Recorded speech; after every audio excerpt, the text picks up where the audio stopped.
Welcome back to the Big Red Zone. We are very excited for today's show. Remember, new episodes come out every Thursday. You can find us on Spotify, Apple Podcasts, YouTube, wherever you get your podcast. Make sure you subscribe to the YouTube channel. Hit the like button on this video as well as all our other videos. You can also find us on Instagram, Twitter, and TikTok at Big Red Zone. And as always, tell a friend. This week, we have a very special guest. Jack Moran is here, friend of the pod. We're going to break down a couple of games from the NFL week. Our favorite game, fame or lame. Astros won the World Series, so we'll talk about that as well as some free agents coming up in 2022. All that and more on this week's episode of the Big Red Zone.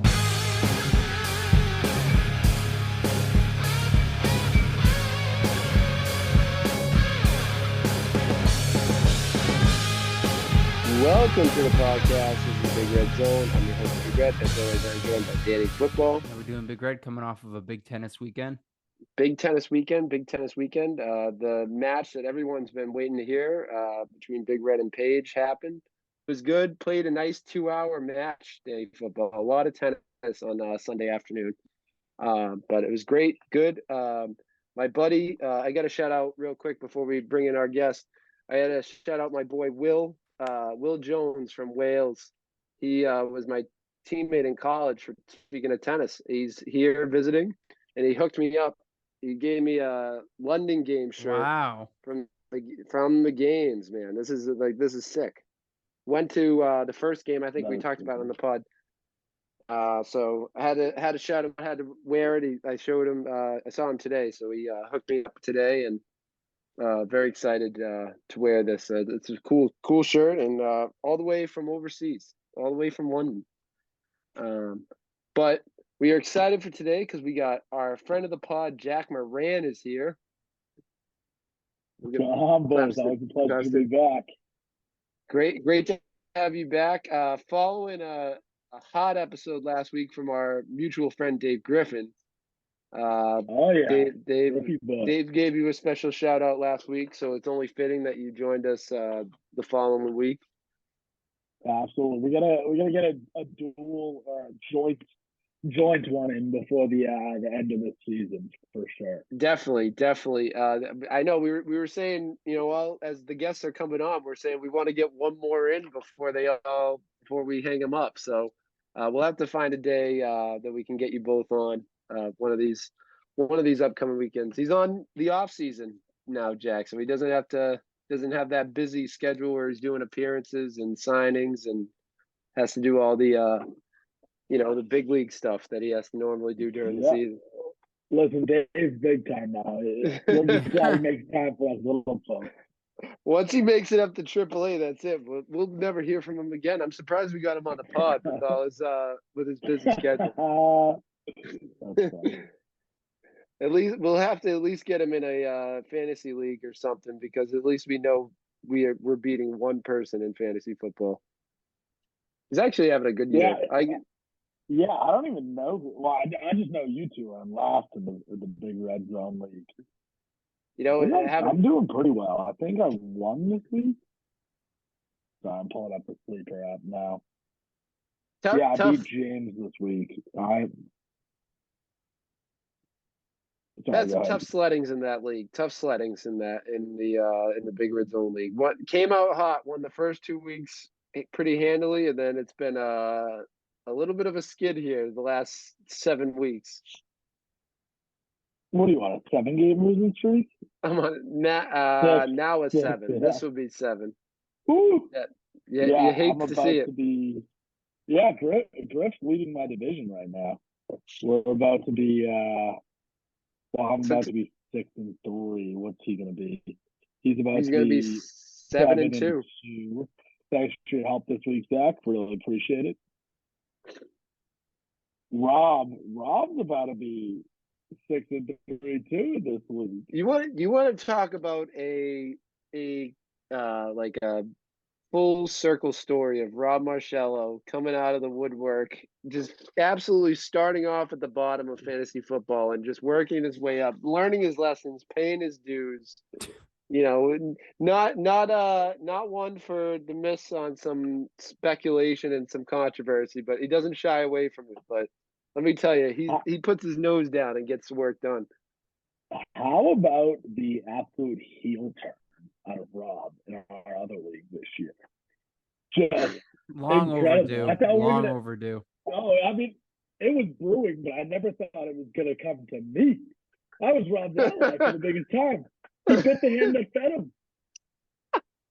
Well, I think he was feeding you for a long time. We did call him the feeder franchise of the league for Jack Moran, but all right. Hey, the Red Sox need the Paw Sox. It is what it is, or the Woo Sox. The Woo Sox. My AAA team relocated and just axed the big league club, and now it's its own team. It's like when the Marlins went to Miami. They just totally left. Yeah. They didn't leave Florida, but they went to another part, and it's their own beast. I know that we were talking about that on the podcast. That was a absolute turn. That took a turn.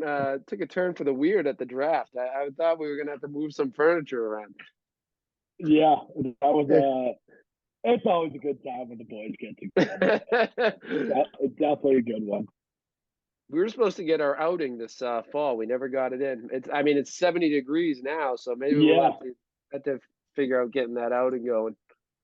Yeah, I'm down. I think we're going to golf, right? I think.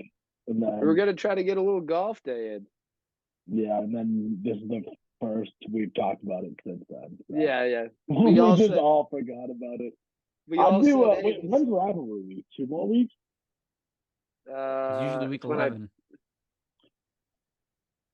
I got it right here. Is it usually? I think it is in 2 weeks. I think you're right, Zach. Yeah. No, I looked at the wrong week. Yeah, 2 weeks, week 11. So this week 9. I'd be down to do something on Sunday if we can get the gang together. Yeah, even if we don't do golf, like something together. Let's watch a couple of games. Watch a game or something. Yeah. And it works out because the Pats are on a bye this week, so we'll actually maybe get to see the Pats game. We could probably figure out to watch the Pats game.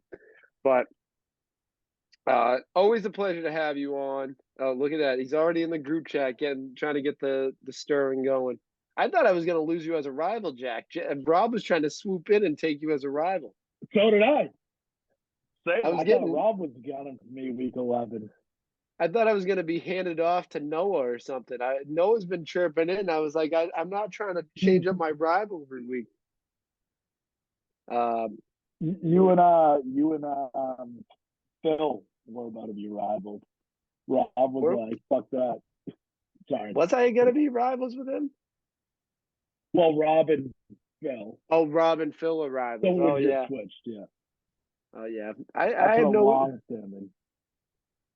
Yeah, I would have been a little hurt if I got passed on. I would have had to start something with you just to get back in the rivalry state. The rivalry is kind of simmered a little bit just because you beat me the last 3 years. I mean, we should just insert that Joel Embiid video. This is rivalry. Oh my God! Just kick our ass.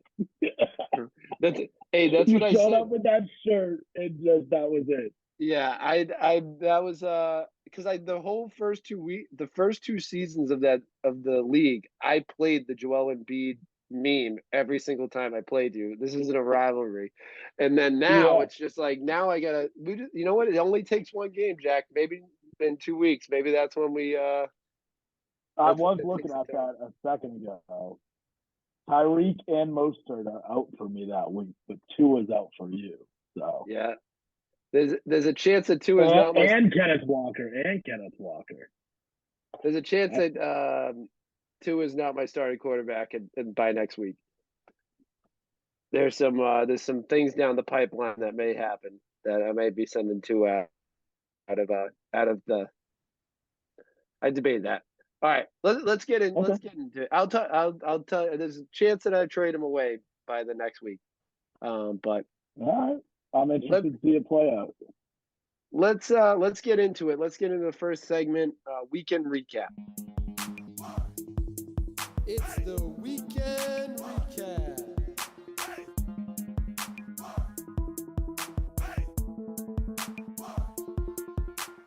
So for weekend recap, we break down 3 games of the NFL season, one being the NFL week, one being the Pats one. We're going to stay in the AFC East.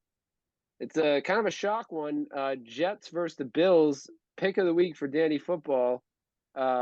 Jets, and people were saying the Jets were kind of a closer spread than some people had them. I saw a lot of people were picking the Jets, which I didn't get, but they're smarter than me, I guess. The Jets beat the Bills in a close division game, 20-17. This, as far as I can see, this Jets defense seems legit. They had Josh Allen on his heels. He had a tough day. Is this Jets team for real, or is this a fluke? Start with Danny Football. I mean, it's what hard. Do you think, Danny Football? It's really hard to gauge because the Pats had a pretty easy win over them, and now they take the Bills. So it's hard for me to kind of say. I think they're middle of the road. If they have a good week, they're a really good team. If they have a bad week, they're just a bad team. I don't know if they're consistent enough to really make a run. Jack, do you believe in this team? I do not. I mean, I think Zach hurts in the Sox, honestly. I just think he's a bad quarterback. I think the rest of the team's pretty good. I think getting James Robinson was good. Obviously, Brees Hall going now with ACL wasn't ideal for them. I think they have a decent squad. I think Salah's a good coach. I don't really think he's getting enough credit. Like you said, Big Red, I do think that defense is pretty good. But, man, I just don't believe in Zach Wilson. I think they'd probably be just as good, if not better, if they played Joe Flacco. And maybe that's just me being a hater, but I have not been high on Zach Wilson that really at all. I mean, I think the best part of his game is picking up milks at the bar. There it is. There it is. I don't know. He's just not. I wouldn't want him as my quarterback. I mean, honestly, though, none of the rookies from last year are really playing that well, except for Justin Fields. So I don't know. Maybe it was just a bad draft class. But yeah, which is surprising. I was going to say that's surprising because that was supposed to be the most loaded quarterback class in recent years. There's supposed to be 5 studs coming out of college, which I didn't believe in. Probably 3 of them, 2 to 3 of them, wasn't high on coming in the draft, which was Zach Wilson and Trey Lance. I was never high on Trey Lance. I thought Fields was going to be good, and then I changed my mind last year, and I was like, wow, this guy sucks. Just know how to play quarterback. I think we all remember I was very anti-Mac Jones in the draft for the Patriots. Yeah. Fields was who I wanted. Obviously, he went. Coming out of college, I thought Mac Jones was just another Bama quarterback. Every year they have 2 receivers go first round. I'm like, this guy and he's going to, every single one of his offensive linemen is going to get drafted. His running back's going to get drafted. Multiple of his receivers, like from the time while he was a quarterback there, 4 receivers got drafted in the first round. So, I mean, I don't know. What do you think about, all right, let me throw this back real quick before we get too far off topic. What do we think about Zappy versus Mac? Because, Mac's doing it right. I don't think he's lit the world on fire, but I think I think Mac's the starter, but I think they should have rested him longer. I think you should have ran with Zappy until he lost. I think they should have. I agree. I think we said it last week. The Bears game was a mistake to start Mac. That should have been Zappy's game all the way through, just because Mac, I think, got 2 days of practice and they split reps with him and Zappy for 2 days. That's not enough for him to come in, and it's not fair for Zappy to come in after splitting reps for the later half of the week. So I think they should have ran with Zappy at least for the Monday night game and then reevaluate for the Jets game. But as far as overall, I think it's too soon to give up on your first pick in your first round draft pick a season after he brought your team to the playoffs. And I mean, we're going to talk about it in the Pats game because there's a lot of hate on Mac Jones even after this win. I don't think the main problem with this team is Mac Jones. I think there's other components of this team that are the reason that the offense is struggling and why Mac Jones is not playing as well as he did last year.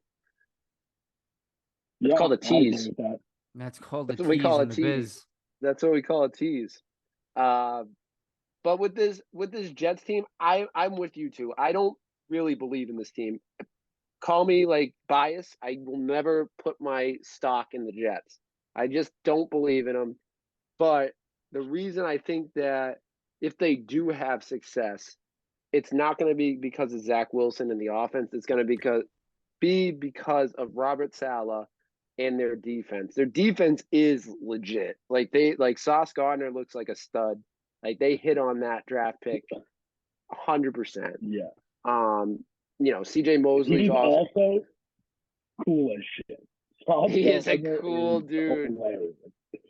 I don't know. I don't think he'll ever be Revis. Like Revis is probably the best cornerback of our generation, of our lifetime. Maybe not lifetime, but of like our generation, whatever. Yeah. But man, is he fun to watch. He's just so technically sound. He's flashy. He's just awesome. And like, what are we? This is week 8.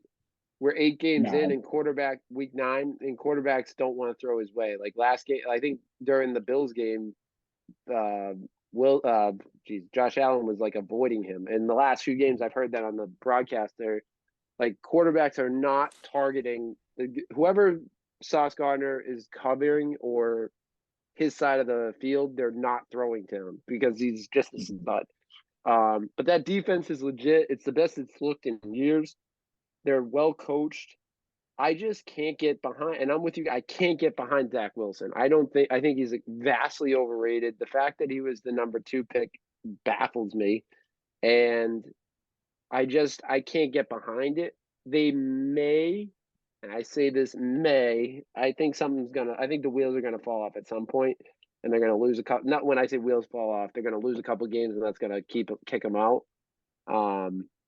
But if they made a wild card stint, I wouldn't be surprised because the defense is good enough to carry them to at least a wild card seeding that first day. Yeah. I think.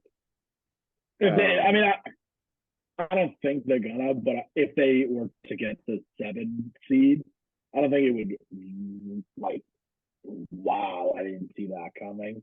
Like if you told me before the season, but like obviously now they're 3 games above 500, they're in a decent spot. But just they're half division. They're half a game back, and they have the tie break technically. I feel the Bills are going to beat them in the second game, but as of now, they beat them once. Yeah. Honestly, it depends. What the hell's going on with Josh Allen? Is he about to need Tommy John? I saw the play that they think it happened on, and his arm literally got bent backwards. Like his elbow got bent backwards. It was ugly. If Josh Allen's out for the year, that team's Dunsky. Like there's no. Yeah. I don't think they. I just don't see them. Is it Barkley? No, it's Case Keenum. Oh, Case Keenum. Case Keenum is serviceable and gets you into the playoffs. Yeah, you're not beating the Chiefs or probably the Dolphins with Case Keenum, but depending on how it plays out, you could maybe get to the AFC Championship game. Case Keenum. Yeah. Depending on how the seeding shakes out, you're right. You're not going to make it to the Super Bowl, but Case Keenum actually is not the worst. There's worse options out there in the NFL to be your backup quarterback. So, and also something to keep in mind: Case Keenum, former Viking, I think he was there with Diggs, so he does have some, rapport with Diggs. So that's at least something to. Was he there when Case Keenum won for the Minnesota Miracle? That was him. Yeah, that was him. That was him. Why? Yeah. Was that before Kirk Cousins got there? What did you say? That was the year before, yeah, because they didn't pay. Okay. They didn't re-sign Keenum that off season. They brought in Cousins. That season, yeah. Gotcha. Okay. Yeah, everyone was like, "Why didn't we just pay this guy that just pulled off, led us in a playoff run?" But anyways, I agree. And to kind of put a bow on this game, I think as far counting Josh Allen as healthy, I think the East is still the Bills to lose. I'm not really concerned with this loss. It is a little bit of a eyebrow raise that their losses have come against AFC East teams. Like they've lost to the Dolphins and now the Jets. So something to kind of keep an eye on. but I still think this we can write up the Dolphins either, though. No, I think the Dolphins. They might be a top 3 team in the league. The Dolphins could be. I think they're going to be in a wild card. I don't think they're going to. Well, if they caught the division, I wouldn't be surprised. But if they caught the division, they have the head-to-head right now. Right. I don't know. It depends on. That's. I think if I had to put my money on who was going to win the division, I think I'd stick with the Bills if Allen's healthy. But it's definitely a close. It's the best division I think in football right now. I agree. Let's move on to the second game. Lions versus the Packers. Lions, my Detroit Lions. Your Detroit Lions. After I deleted my prediction last week, they come back and they suck me back in. Have a big 15-9 victory over the Green Bay Packers. First game in a while that this team has had everyone playing on offense, having it healthy on offense, and they look not great. But I think it's a combination. This game is about two teams that are not going to make the playoffs. There's two crap teams, but I think it raises questions. What are the Packers doing? Because they just re-signed Aaron Rodgers to a huge deal. He has a tough day. The Lions defense played pretty well on him. They got 3 picks on him. But it's obvious he doesn't trust anyone he's throwing the ball to, beside probably Aaron Jones. And Aaron Jones, I think, is banged up now and hurt. So I don't know what I wouldn't be surprised if Aaron Rodgers demands a trade or wants out of there. I don't know where he could go, because I don't think too many people are going to give up the farm to get him, because a lot of places are just going to build through the draft, or they're happy with their quarterback right now. Why would you after seeing his play this year? Right. He's like 30 on the higher side of 35, like closer to 40 than he was. He's showing age. He's showing he can't do it without Devontae Adams, pretty much. Unless you're the Raiders and you want to bring him in to throw to Devontae Adams again, and you want to give up on Carr, I guess. But he looks pretty much done, and I don't know if that's fair to say because he has no offensive talent around him. But I think the Packers are in a world of hurt because they just gave this guy a huge contract, and I'll be honest with you, if I had to pick a team to be, I'd rather be the Lions right now than the Green Bay Packers, which is crazy to say. No, sorry.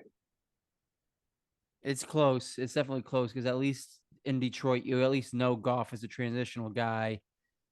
You're not locked into him for as much money as you are Rodgers.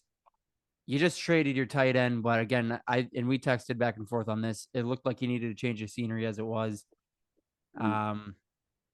Yeah, it from what it looks like, what you're getting with the Lions is they're going to find ways to lose games, but at least you expect it. The Packers are, for the most part, over these last almost 20 years with Rodgers, is they're used to winning, and now it looks like it's taken the turn for the worse. So, yeah, that's a closer call than it should be. All right, now a question for you boys. You have Rodgers, you're locked into all this money. You're probably not going to be able to get rid of him. At this point, Raiders suck. McDaniels might be on his way out. Do you offer a couple picks to try and get Devontae Adams back? You trade for him? Oh, man. I'm asking. I don't know. If you're desperate enough to try to make this work, then I think you have to at least consider it. Yeah, I don't know. Looking at the standings right now, it's like I still think they can turn it around, but it's like I think they'll finish ahead of the Saints. I think they'll finish ahead of the Commanders. I think they'll finish ahead of the Falcons. And I think the Seahawks are eventually going to come back to reality, but they do have a 3-game lead on the Packers. So, if they catch those 4, they can sneak in as a 7 seed.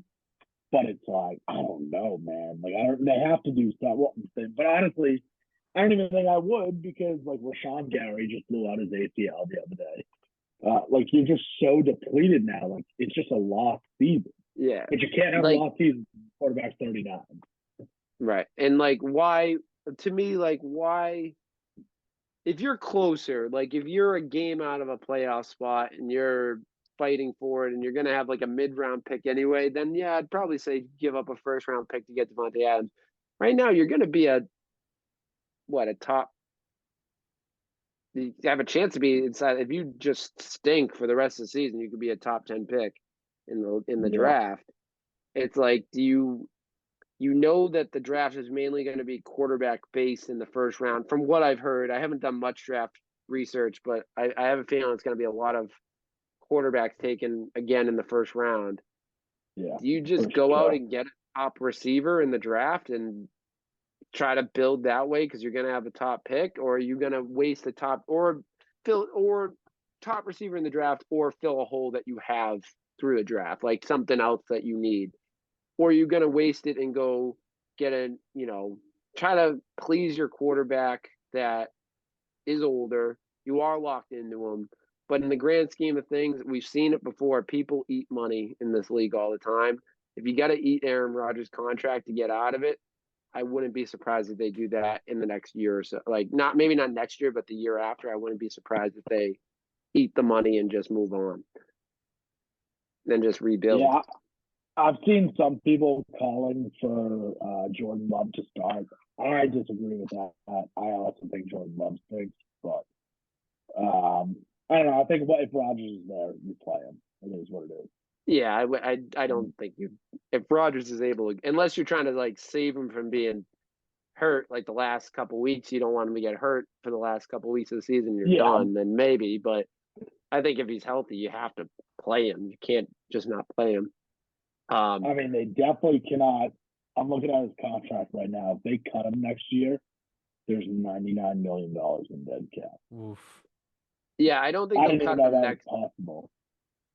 I don't see them cutting him next year. I'm saying that I wouldn't be surprised if within the next, like after next season, I wouldn't be surprised if you're starting to see the Aaron Rodgers cut rumors, or do what some of these other teams have done is move them for like nothing and just get rid of the contract off your books. Like I could see them doing that to a team that's desperate for a quarterback.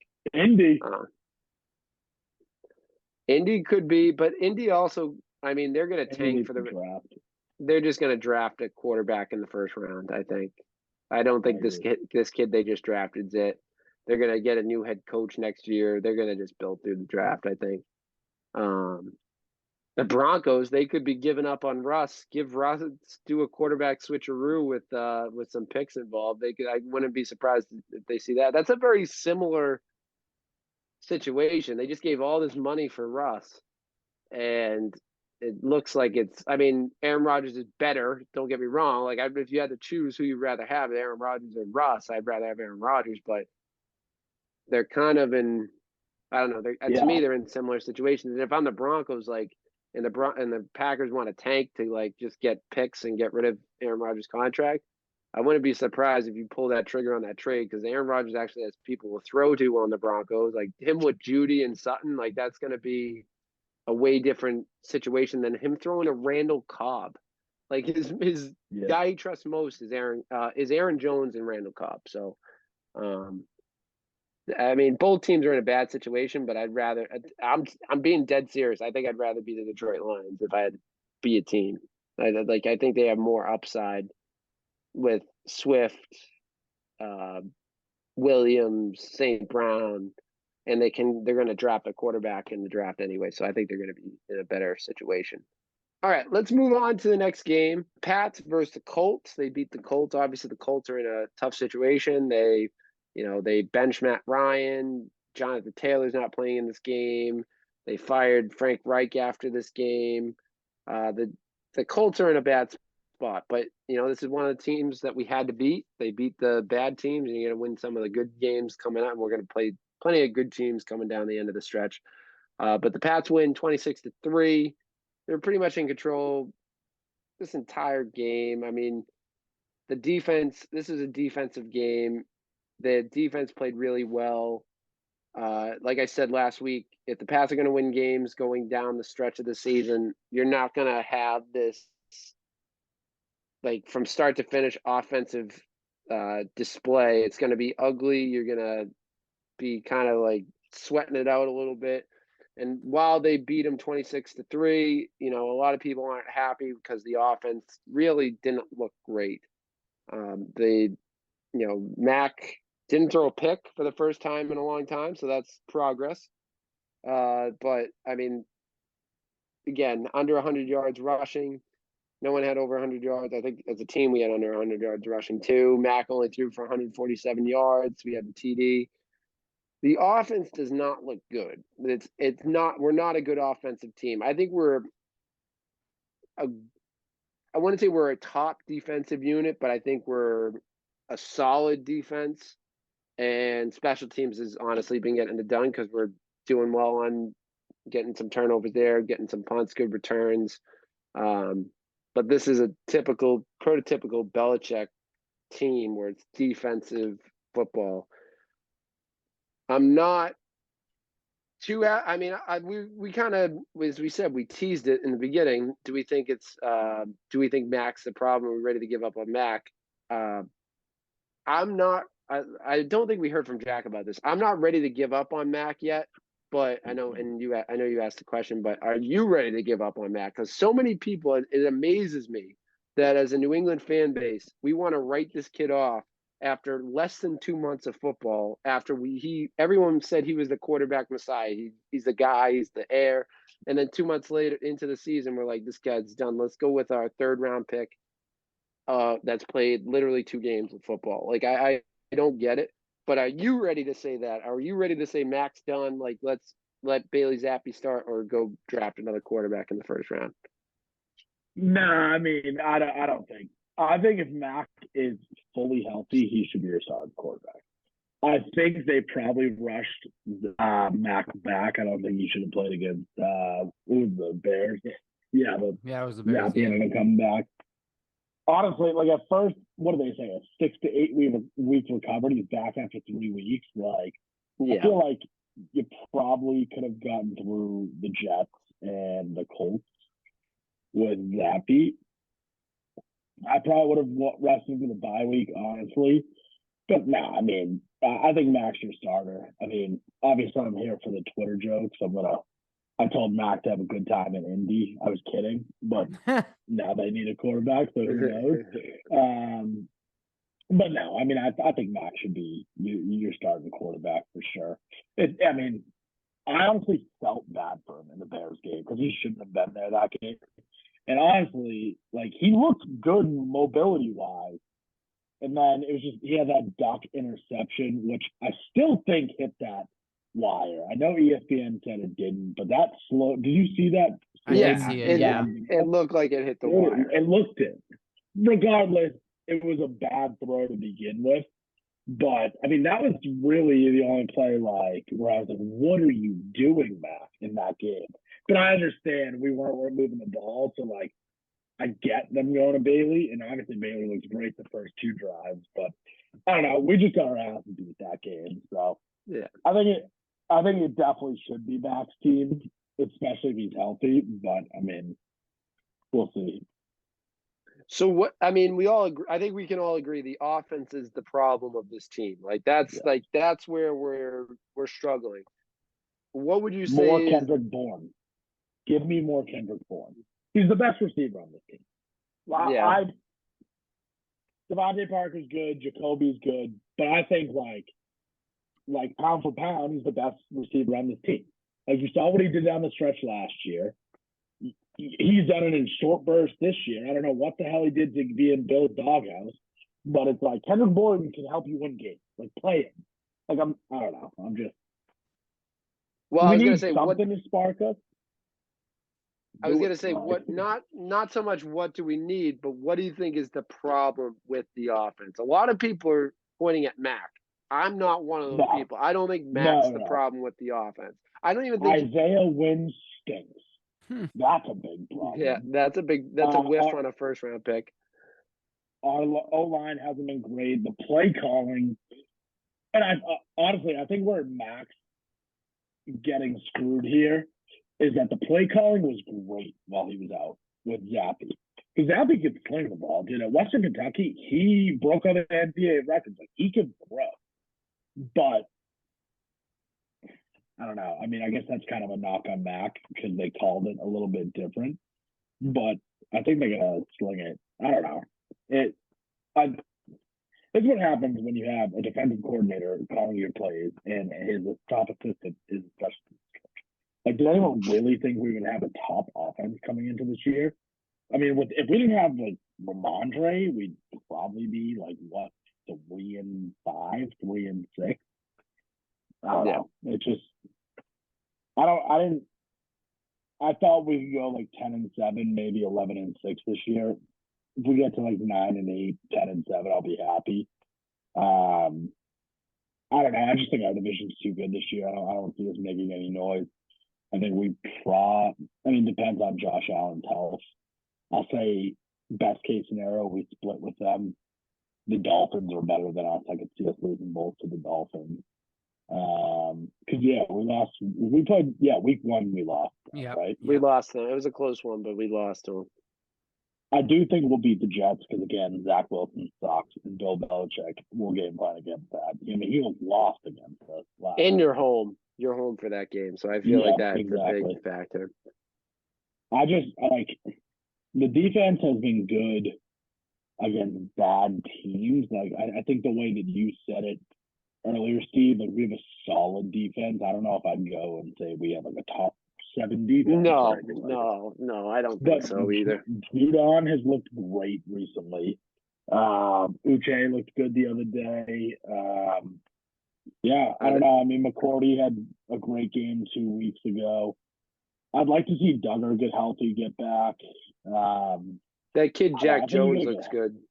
Yeah, the rookie corner looks good. So does Marcus. Yeah, both of them do.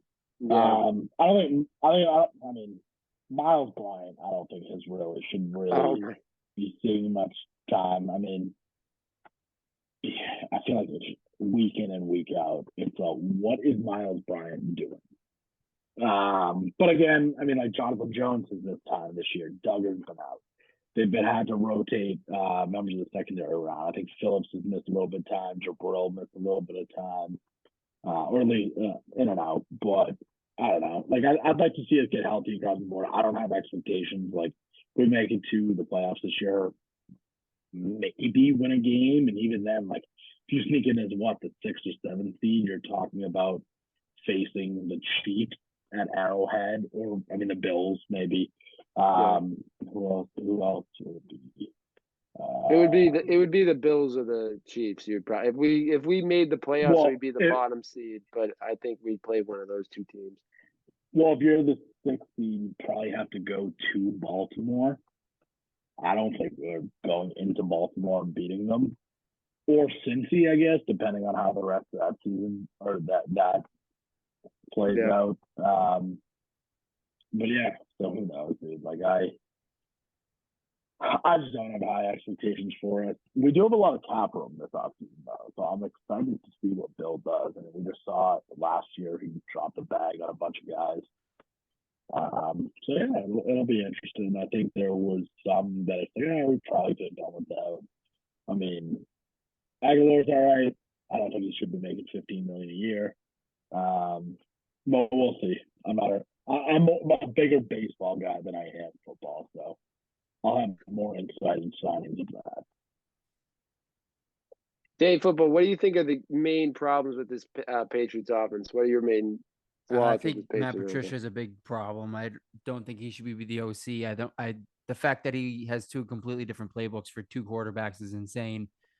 You got to look at the receivers, whether it's completely doghousing Bourne or not using your tight ends in Henry and Jonnu Smith, completely relying on Stevenson to be your weapon, whether it's in the passing game or the running game. It's just a complete mess between Mac. Seemingly his internal clock is just too sped up right now. Like, he's not going through his reads. He's just looking once, throwing, or just eating the ball. So I think a lot is wrong with the offense. The defense has been surprisingly good, but I think the offense starts with Matt Patricia, and so far I haven't been really impressed with how he's been handling the offense so far. Yeah, I completely agree with both of you. I think the main problem with this whole team offensive unit is who's calling plays and who's running the team. I mean, Matt Patricia was an overrated defensive coordinator. He went and got a job at the Lions and set that team back years. And Matt Stafford had some of his worst years with him. The offense got worse. He's not a good coach. He's not a good. He should not be anywhere near Mac Jones calling plays. The other problem, and Jack, I would say more than Isaiah Wynn. I think it's just as an offensive line in general. And look who's the offensive line coach. It's Matt Patricia. There's no question that's the main reason that line is hurting. I mean, the personnel is not good. I mean, losing Andrews stinks. Like the backup's not really doing that great. And Mac, a lot of his turnovers, I mean, he's getting knocked on his butt every other play. It's like it's hard to, and when he's not, they're having holding penalties, bringing back plays that he just made. It's just they need to figure out the offensive line problems in the offseason, and they need to hope that Josh McDaniels gets fired and they bring him back or bring someone else in to call plays for the offense because Matt Patricia ain't it. I guess what makes me irritated because what do you think Mac was going to do this year when he knew his line stunk and his coaching stunk, his offensive play calling stunk, and offensive coaching? Like, did you think he was going to set the world on fire and be the MVP? Like, he got hurt. He has a bad O-line. He has a bad coaching staff on the offensive side. He doesn't have that guy that Josh McDaniels putting him in good situations. Now, not all on them. Mac's still making some, like you said, that throw in the Bears game was not a good decision, but I don't think I put Mac way down on the problems for this offense. Like I put him. If you had to say, maybe he's the fifth reason that this offense stinks, but he's definitely he's not a top reason. If Mac had if he had Josh McDaniels this year and they actually had a healthy and solid offensive line, I think he would be where he was last year. I think that's what we need to focus on in this offseason. Let's move on to our next segment. We got a lot to talk about today. Let's move on to picks of the week. Picks of the week.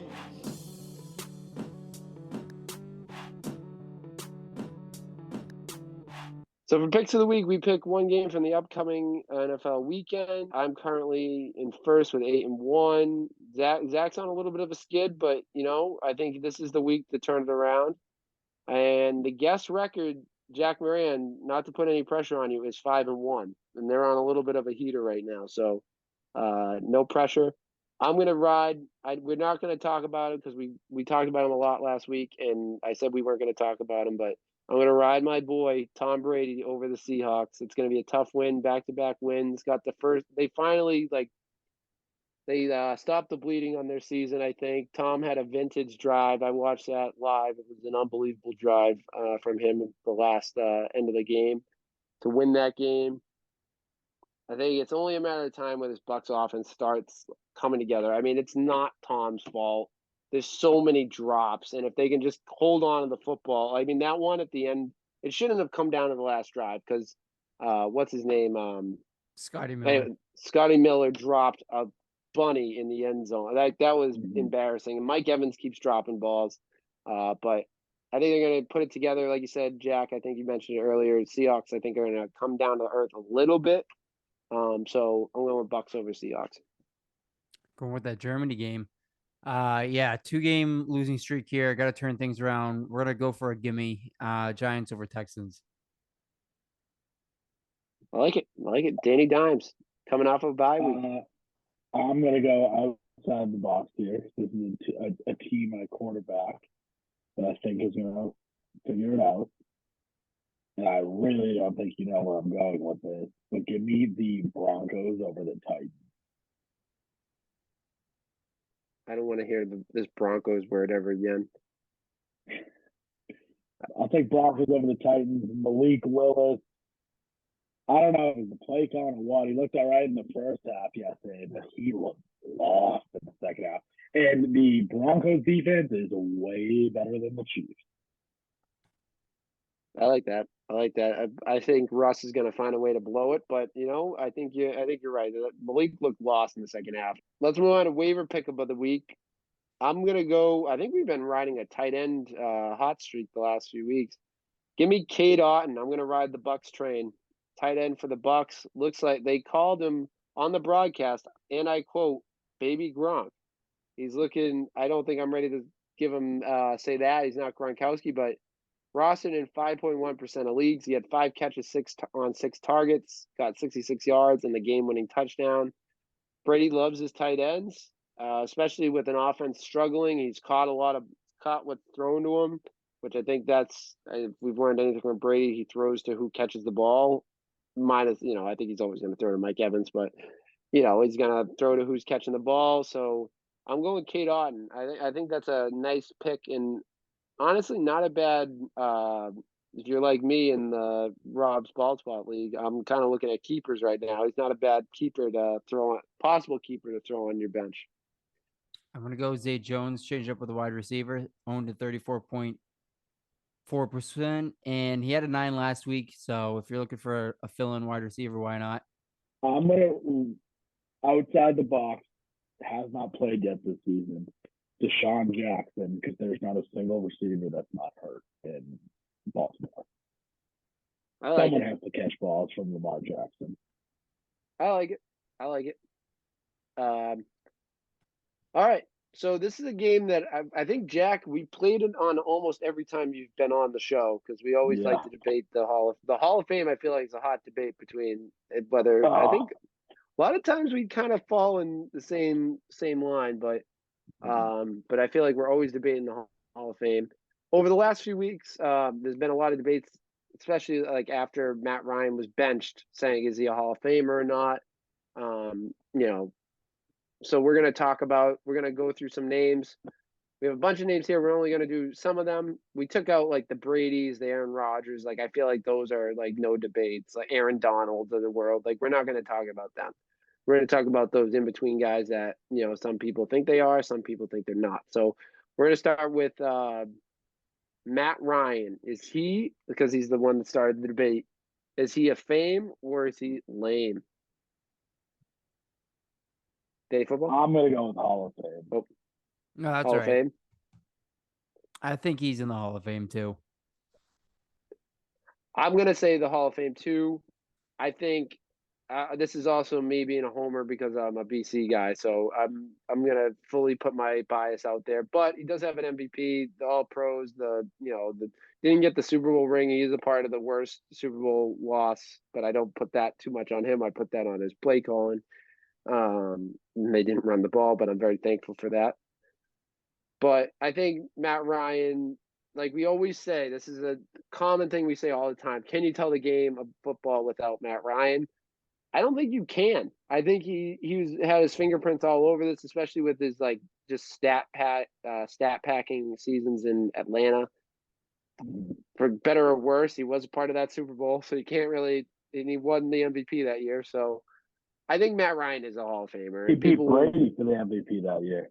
Yeah, that's what I'm saying. So it's like people are going to shake their head at Matt Ryan because of like how he's kind of gone out. But I think I had this talk with someone the other day too.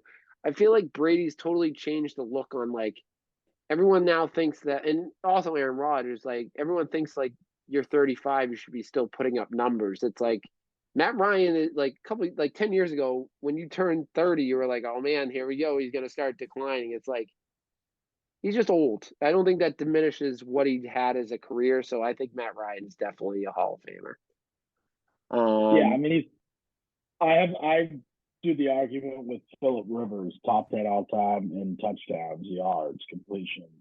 Right. I think Rivers is up there for a couple more. Matt Ryan also is, and he has the MVP. Right. I agree. DeAndre Hopkins. No. Yeah, I'm going, yeah. I think it's early and he needs a couple more good years, but I think he's on the way, yeah. I think if you had to put a gun to my head right now, like saying right now, I think if you had to say, I think it's too early. If he retired today, I don't think he's in the Hall of Fame. But I think he's going to be. I guess you're right. The question is he going to be in the Hall? Is he in the Hall of Fame right now? I don't think so. But I think I would put him in the category of too early to tell because he was for a good stretch of years the best wide receiver in the game of football. And while I don't think he's the best wide receiver in the game of football right now, I still think he's top 10 when healthy. And he's going to continue to put up numbers. So I think no right now, but yes. If you ask me this when he retires, I think it's going to be yes. What, he 31 or so? Yeah, I think he's got a couple more years of putting up numbers. He is, 5-time Pro Bowl, 3-time All-Pro, just under 11. He's only 30 right now. Yeah. I mean, we're talking about someone that's going to, if he stays healthy, even if he declines, he's probably going to break over 15,000 receiving yards in his career, and that will put him 7th all time. Yeah. But I think Danny Football's right. He's thinking now, is he in the Hall of Fame? If he retires now, I think I'd agree with you. I think it's too early, but no. AJ Green. No. I go no too, but it's close, but like I'd go no. I think I'd go no. He had a really good stretch, but I just think he got too old too quick and missed too many games. I agree. Odell. I think the catch gets him in. That's it. I don't think. I think he's another guy that his health, he's always hurt. Agreed. I great. Don't get me wrong. I just don't think he was always the flashiest receiver. Was he ever the best receiver in the league? But you could use that argument against like Matt Ryan and one. I don't know. I just don't think he's going to have the numbers. Yeah, I like gut reaction. I'd say no, but I do think the catch helps him. Like we say, can you tell the game of football without him? I think people started, which I don't really like. They started doing those flashy catches, and he kind of was a household name. To be honest, without being, like you said, the best receiver in the league. I don't know. I lean no, but if he made it in, I wouldn't be shocked. I don't think he'll make it in, but I wouldn't be shocked if he makes it in. I think AJ Green has a better case than Odell. Devontae Adams. Yes, but he needs to get away from the Raiders. That's a tough one. I think him leaving Green Bay is going to hurt. I think he's going to be overlooked when he's in Vegas. And he kind of blossomed a little late. Like I feel like when did he jump into like the best receiver conversation? Like probably within the last 2 to 3 years, I think. Yeah.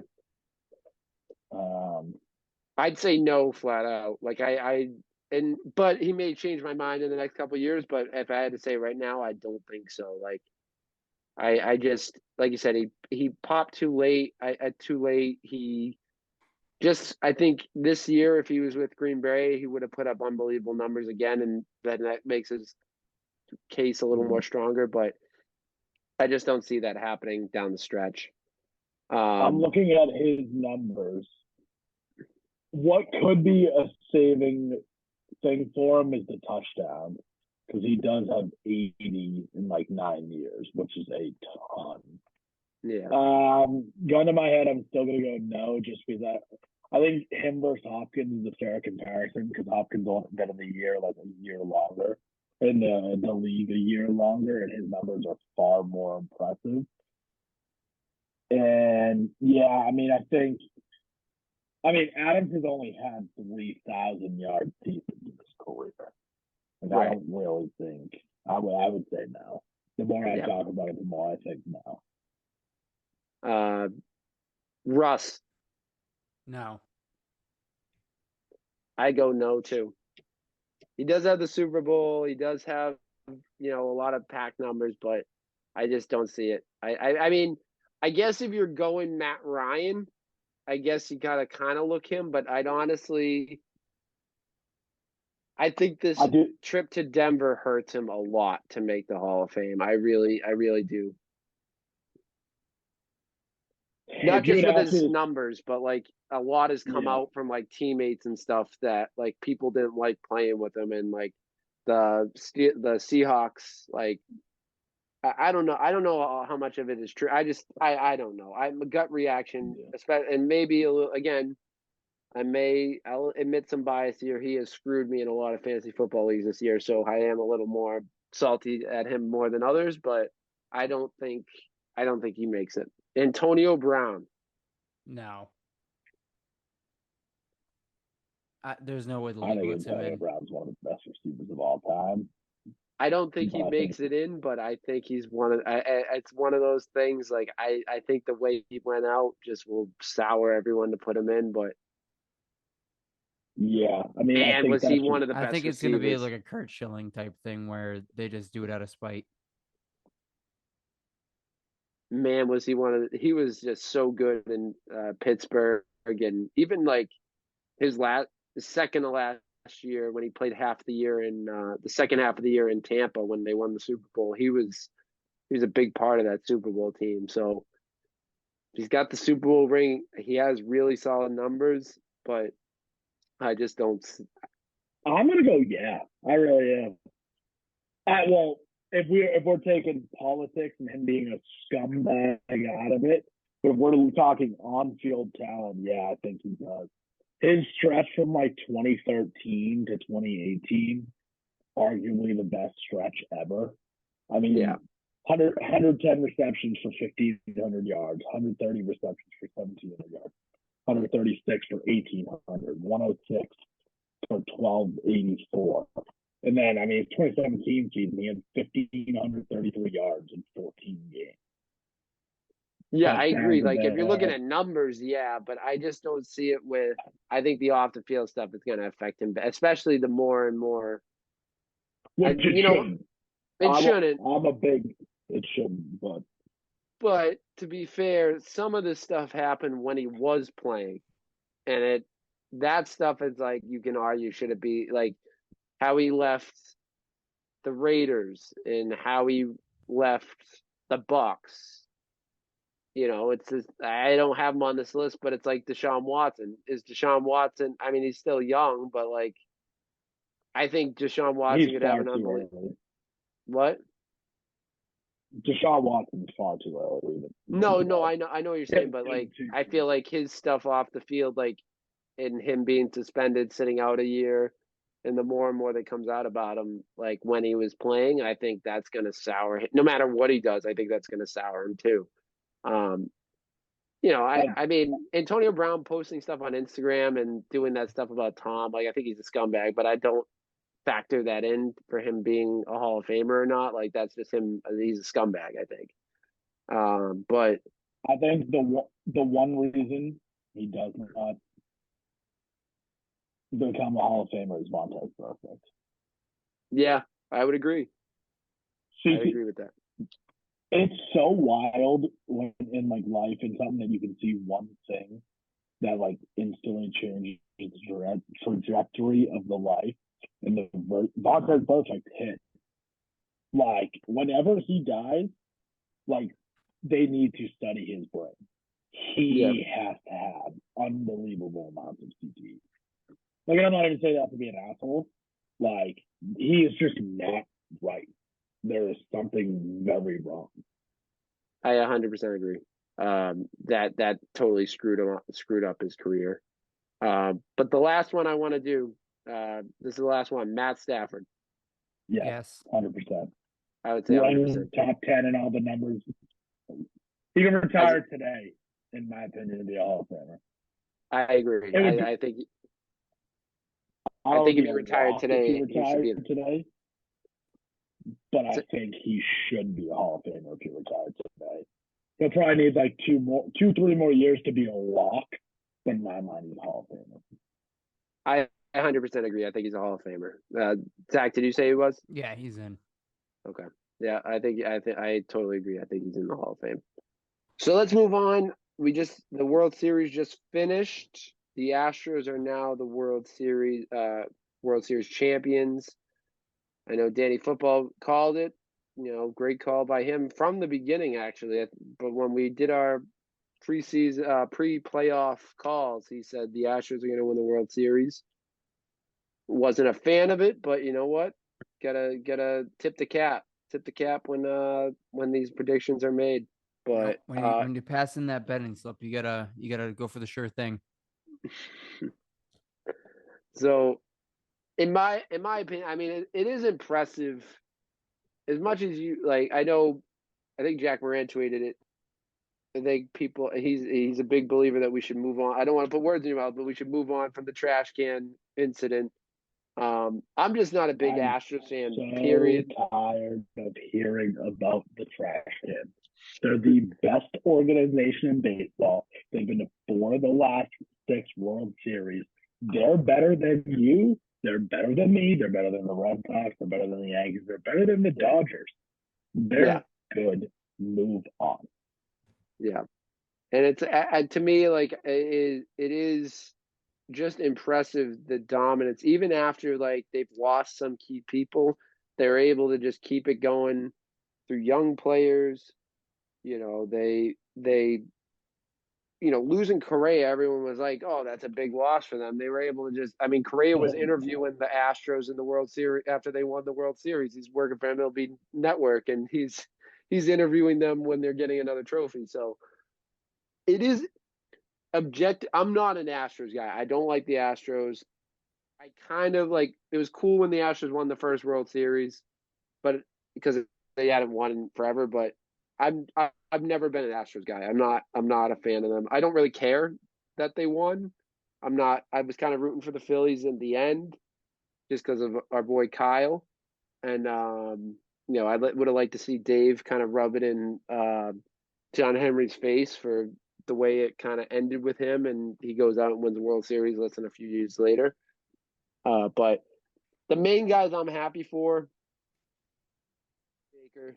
Guy deserves it. He's been in the league so long, and he's a stud. Like, I'm happy he got his first one. Our boy Vasky got another ring, and happy that we were able to get him out of this dumpster fire and get him into a World Series chance. And actually, even though he was like a utility catcher, he was like, when he caught games, he caught the no-hitter, but he's just a game changer.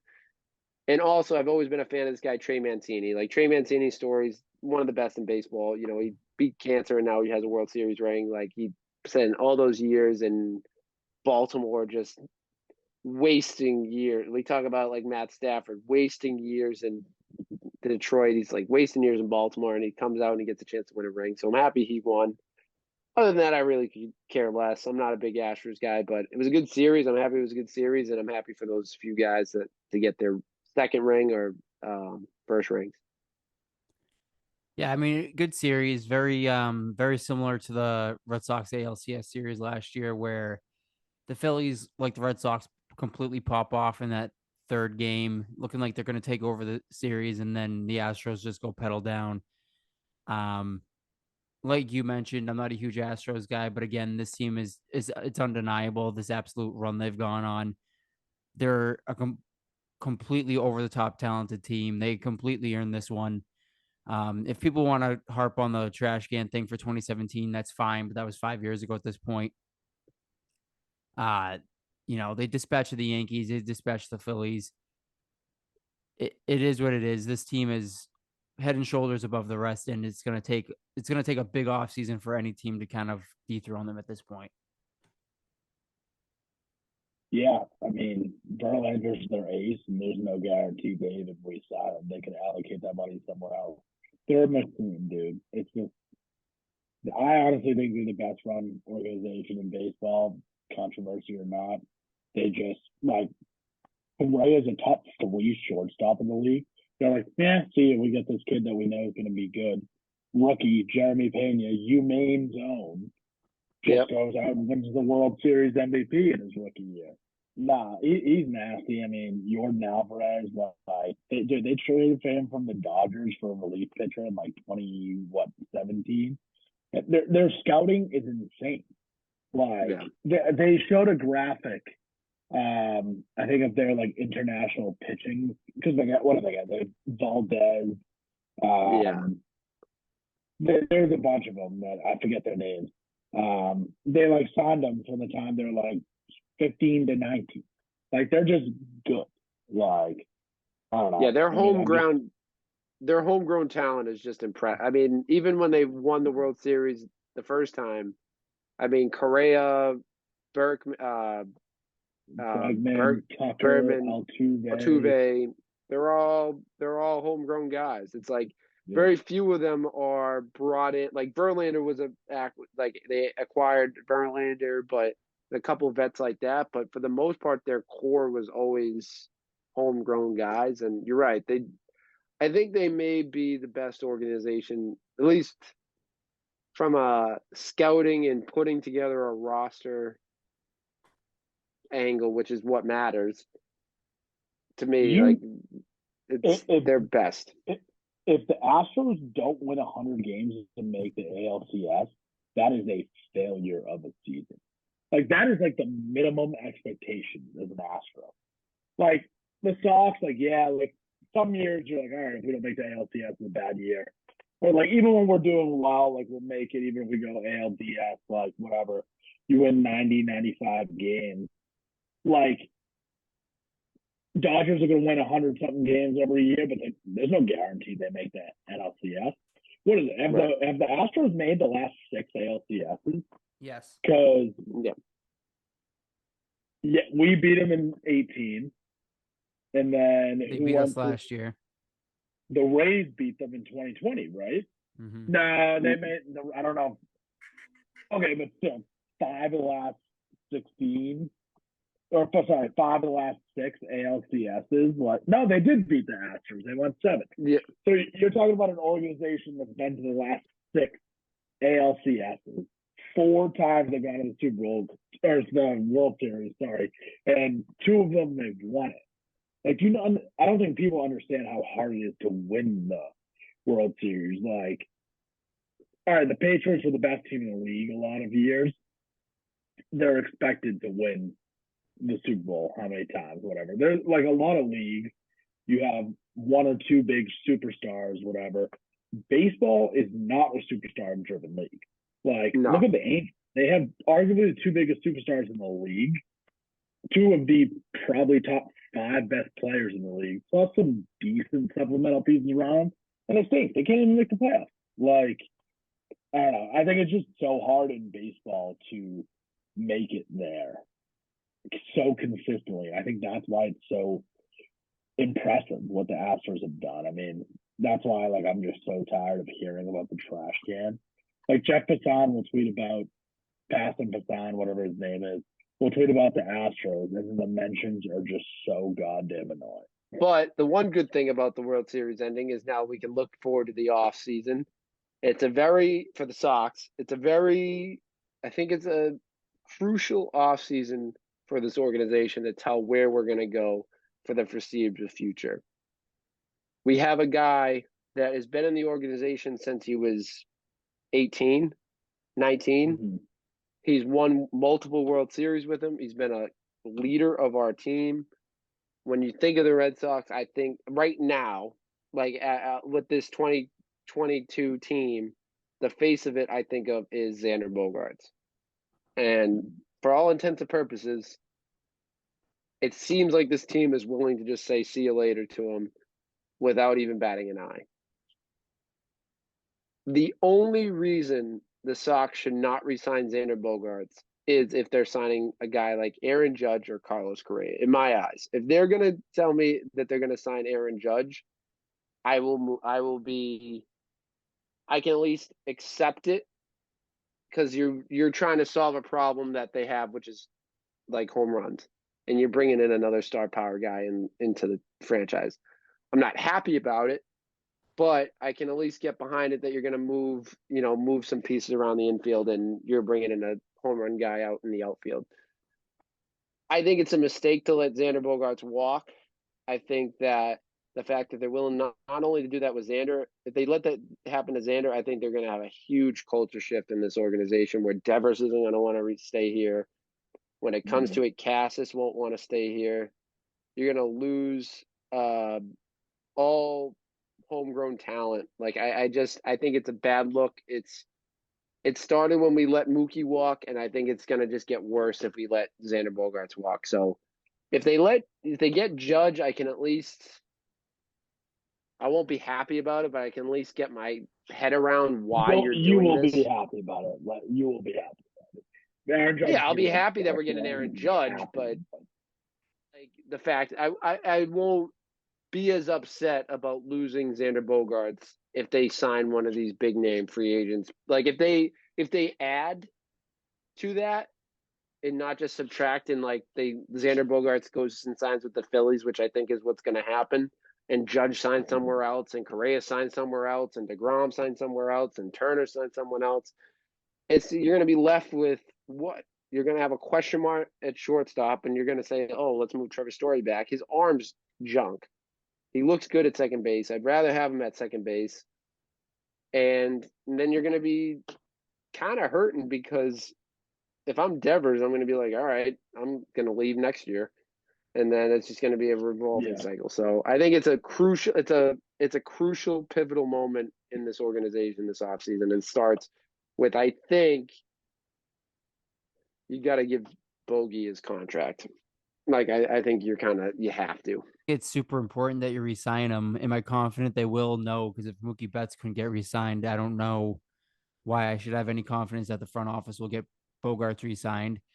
I'm going to remain hopeful until he either resigns or signs somewhere else. I think you nailed it that if he does walk, that's a really bad look for the organization as well as the culture of the organization. It won't give me any more confidence that they'll re-sign Devers or Cassis or any other prospects that come up through the pipeline. So it's really just kind of a game of sitting and waiting. Like, will we bring back Bogarts? Will we go after a big name like Correa or Judge? Are we going to even spend this offseason, or are we just going to completely blow this up? So it's really two sides of the coin. Are we going to go all in, keep the core, and then expand upon it, or are we just going to completely let this go to hell? I love Xander, but priority number one in my eyes should be a Rafi Devers extension. Yeah, I don't want to. Obviously, I want to re-sign Xander. I don't want. Judge would be fantastic. We're not a poor organization. We're not poverty. We should sign all three of them. Like, fuck Liverpool. Go through with it, sell it, and sign them all. And fuck the luxury tax. Like, who cares? We're a major franchise in a major market. Stop being broke. I think if it comes down to it, realistically,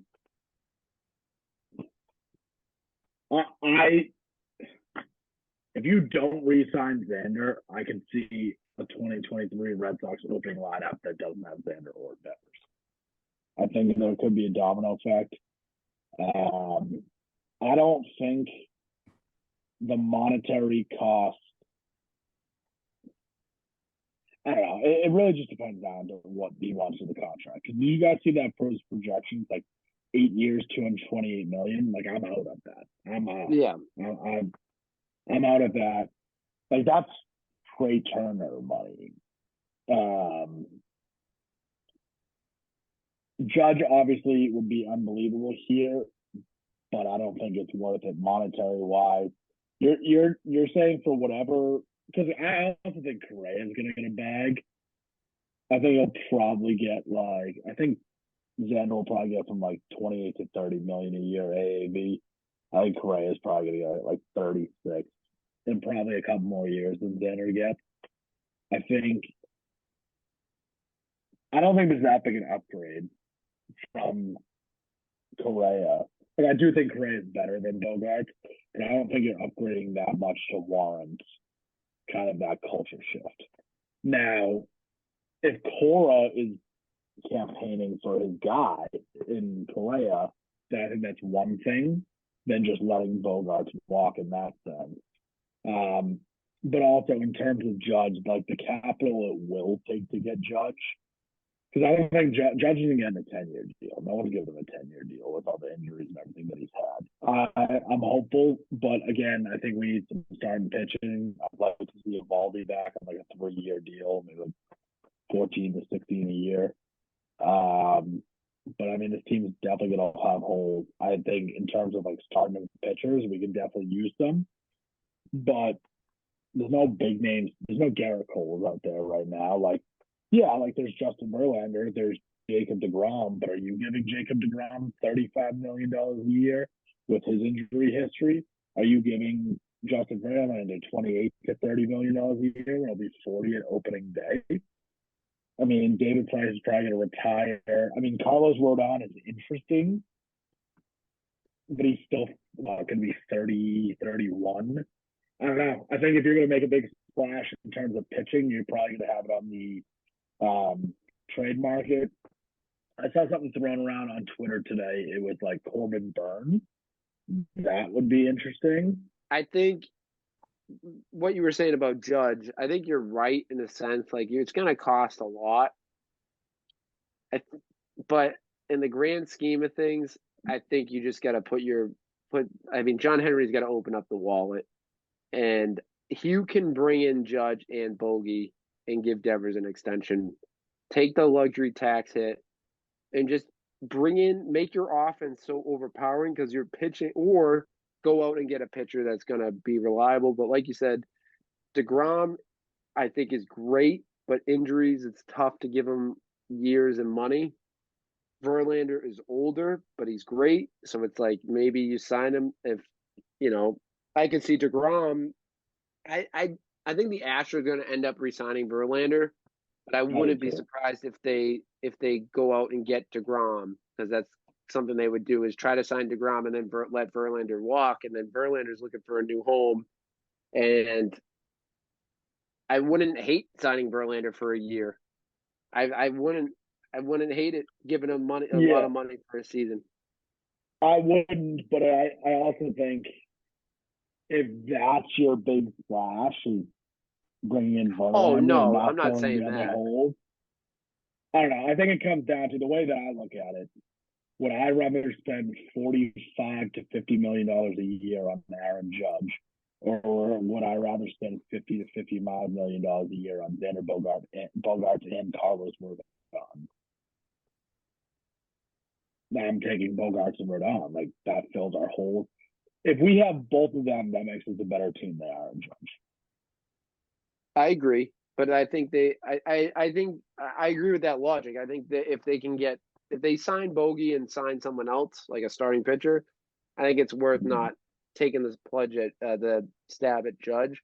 My one problem is I have an opinion on this, but it's a question. What do you guys think is the number one problem offensively with this team? We can't hit home runs. They let go Kyle Schwarber, who was top. Did he lead the league in home runs? He was up there. He was like a top 5 guy. You traded away Hunter Renfroe, which I didn't hate the move, but he was close to the top of the league in home runs. You let 2 guys that hit bombs go, and you didn't do anything about it to offset it. There's no one that can hit home runs there's people that can hit home runs, but there's no one that can be that home run guy on your team right now. So it's like Judge does that, but I agree with you that I'm not willing, if it's between signing Bogey and a starter or signing Aaron Judge, I'm going with Bogey and a starter. Yeah. But in my head, when are we going to stop acting like a poverty franchise, like we're the Oakland Athletics, that we can't sign big name guys, and just go out and sign these guys? We always say, how are the Dodgers signing this next? I mean, they don't win World Series, so maybe that's a bad thing. But they're an example of someone that's always there. So they're always there. And how do they do it? They just don't care about the luxury tax. They pay the money, and they're in the World Series, and they make it up in the long run.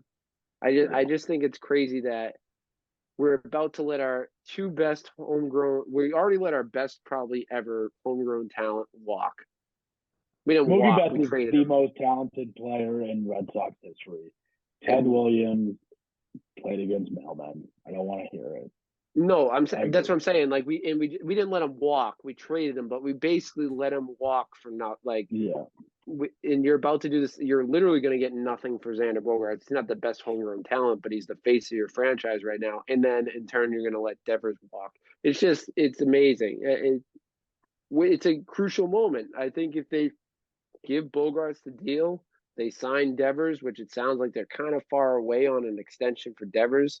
But if they can re-sign those two guys and bring in a starter or a home run hitter, they have to get home run hitting, and they need to find a starter in this without losing Bogarts. In my head, like that's the main problems they have. Yeah. If you had, I know we kind of talked around of it. I'll go to Zach first. What do you think of the top three? Real quick, what do you think of the top three objectives of this offseason for the Red Sox? What do you think of the top three moves they need to make? Bogey, Devers, and you need to find a closer.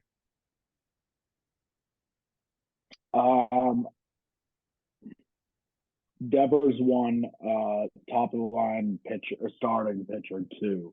So they can get a top of the line starter. You can keep Whitlock in the pen, and Whitlock in the pen / your closer makes it that much better. I think Bogarts three, but realistically, it's like 1A, 1B, 1C. Yeah, I think I'd have to put Devers one just because he's younger, and I want to lock him up. I don't want to be having the same conversation next year that we're having with Bogarts, like the question mark: Are we going to let him walk? Are we not going to let him walk? I think Devers has to be. If Devers doesn't sign an extension in November, he'll be traded before opening day. I truly think that. Which I'd hate to see that. We need to see him. I think it would have been the exact same for Xander too if he didn't have a full no trade clause. That's true. But I'd say Devers one without a doubt, and then I think you need to sign Bogey or re-sign Bogey or like the Turner or make a splash with another big home. Like if you don't sign Bogey, you need to get a home run hitter like Judge. So if they don't sign Bogey, get like a guy like Judge or a big name free agent, and then they got to figure out the starting rotation because you're right, they're losing Eovaldi, which I'm not that high on, but he is a crucial piece right now because he does start when you need him. And this rotation is in shambles, so they need to find a starter. They don't need to get a DeGrom type starter, but they need to find a solid guy that they can plug in every 5 days. So it'll be interesting. It's a big offseason, man. I hope we can bring this home for next year because I'm tired of being this poverty franchise. Let's move on to our final segment of the night, the people's topic. It's the people's topic, baby! People's topic.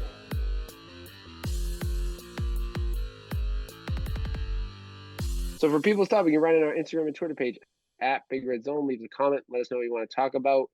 Up first, we have one from Jackson. Brockton rocks.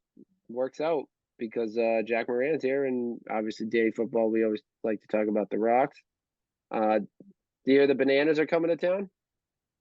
I did. I will probably go to that. I think that's awesome that they're going to be playing in camp.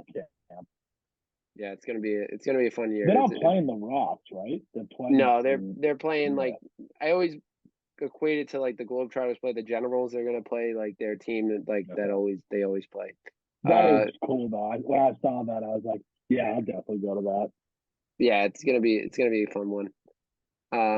Vicky writes, "Are they Pat's gonna swap Mac for Zappy?" I'd say no. No, not at this point.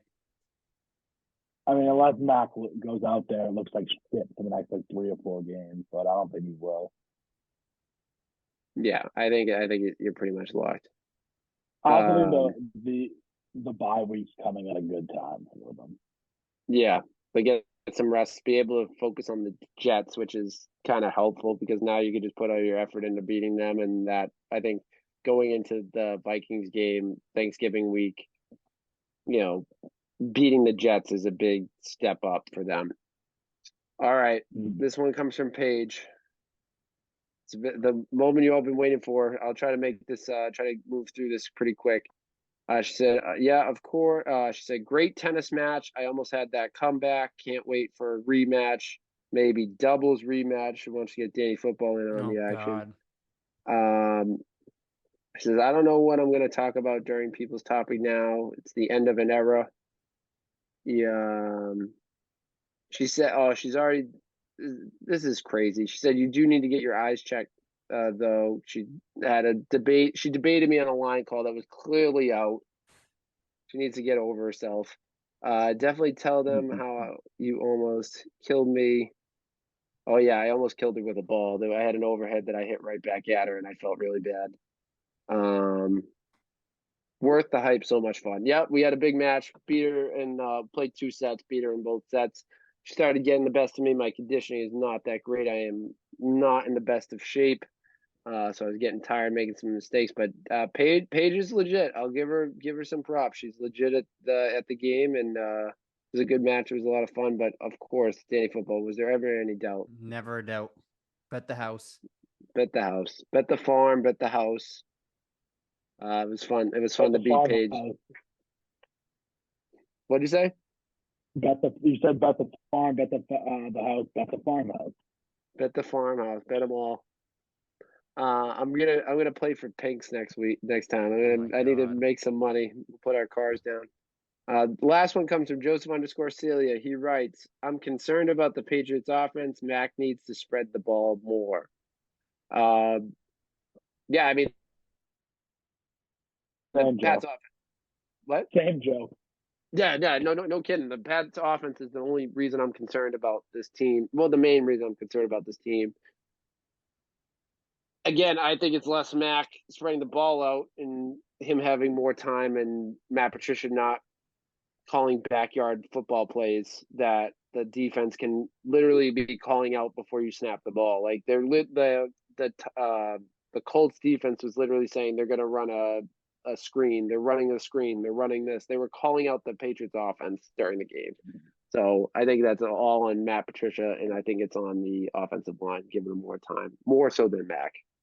Yeah, definitely on Patricia. Yeah. And I mentioned it earlier. If he has 2 completely separate playbooks for 2 quarterbacks, that's insane. And the fact that we completely overhauled the offense leading into Mac's sophomore season is crazy in itself. So it's all on coaching at this point. I think that kind of hit it right on the head. Also, completely off topic, but you know what's so funny to me is that we still call Zach Danny Football after all these years. Danny Football. The ghost of Danny Etling is always here.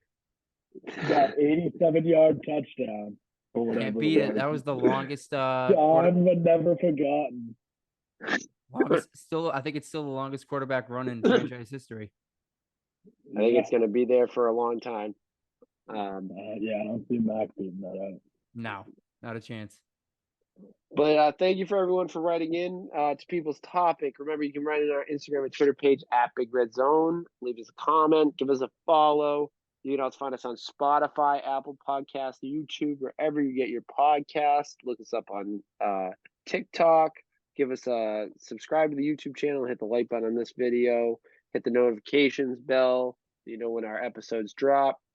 My thanks to Jack Moran. Always a pleasure. We'll get you on before we hang him up for the podcast. We should get one more like big in person one after 3. James, John, friggin' Griff. A little reunion, a little reunion episode. Yeah. We'll see. We'll try to make something happen by the end of this thing. And as always, Danny Football. Always a pleasure. Great pod. Great pod. Thanks for listening and have a great week, everyone.